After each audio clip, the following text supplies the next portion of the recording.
Shalom jemaat yang dikasihi Tuhan, kiranya kasih karunia dan damai sejahtera dari Allah Bapa dan dari Tuhan Yesus Kristus menyertai saudara-saudara sekalian.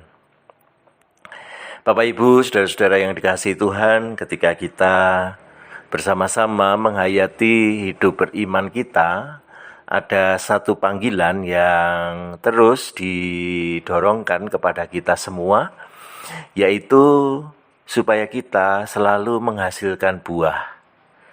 Tuhan Yesus membahasnya dan itu menjadi bagian kita untuk menjadi berkat bagi banyak orang.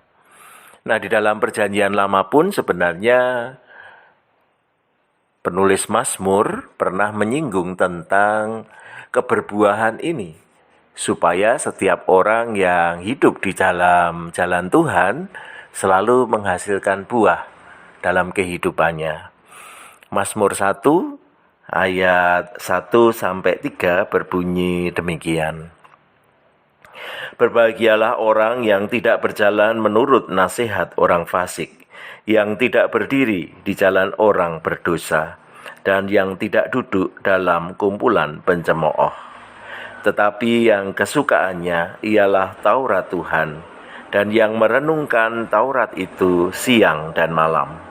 Ia seperti pohon yang ditanam di tepi aliran air, yang menghasilkan buahnya pada musimnya, dan yang tidak layu daunnya. Apa saja yang diperbuatnya berhasil. Penulis Mazmur hendak menunjukkan bahwa ada kontras antara hidup di dalam Tuhan dengan hidup di luar Tuhan. Hidup di dalam Tuhan berarti bersedia untuk terus membawa diri kepada hal-hal baik yang Tuhan rancangkan dan menjauhi hal-hal yang jahat yang dilakukan oleh orang-orang yang tidak mengenal Tuhan. Nah, di dalam bagian ini kita diajak untuk melihat betapa pentingnya kita menjauhi jalan orang-orang yang jahat di mata Tuhan. Penulis Mazmur menuliskannya dengan mengulangnya 3 kali, dengan mengatakan tidak berjalan menurut nasihat orang fasik, tidak berdiri di jalan orang berdosa, tidak duduk dalam kumpulan pencemooh. Jika diulang sampai 3 kali, itu berarti hal yang sangat penting di dalam kehidupan ini untuk menjauhkan diri dari hal-hal yang jahat itu. Di sisi lain, penulis Mazmur mendorongkan hal yang baik yang bisa dikerjakan, yaitu ketika kesukaannya ialah Taurat Tuhan, merenungkan Taurat itu siang dan malam. Jadi ada hal yang dijauhi tadi, tetapi juga ada hal baik yang perlu terus dikerjakan. Mencari, menemukan, menggumulkan firman Tuhan di dalam kehidupan ini menjadi bagian terbaik yang bisa dilakukan. Ketika bersedia menyukai Taurat Tuhan dan kemudian mengunyahnya dengan merenungkan itu siang dan malam, pada akhirnya akan mewujud pada tindakan nyata yang seturut dengan kasih karunia Tuhan. Dan dengan itu, ketika sudah bersedia menjauhkan diri dari yang jahat, mau melakukan hal yang baik, ada hasil yang didapatkan, yaitu kehidupannya seperti pohon yang berada di tepi aliran air. Kita bisa membayangkan bahwa ketika pohon itu berada di tepi aliran air, maka kebutuhan akan kehidupannya senantiasa tercukupi karena ada air yang dekat dengan dia. Akar-akar pohon itu akan menemukan makanan yang sesuai dengan kebutuhan hidupnya.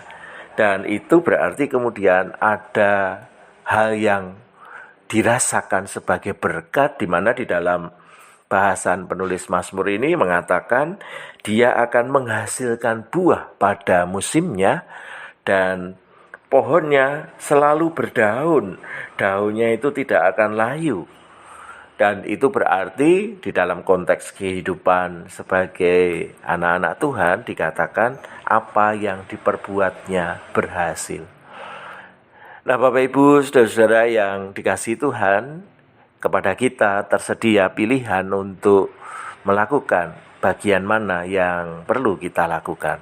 tentu sebagai anak-anak Tuhan kita diharapkan melakukan bagian terbaik, yaitu ketika kita menyukai firman Tuhan, merenungkan itu siang dan malam, dan kehidupan kita menjadi kehidupan yang terus segar, terus tercukupi kebutuhan kehidupan kita, dan bahkan kita menjadi berkat dengan menghasilkan buah yang bisa dinikmati banyak orang. Kiranya kita semua dimampukan untuk mengambil bagian itu, terus berbuah bagi kemuliaan Tuhan. Kiranya Tuhan memampukan kita semua. Amin.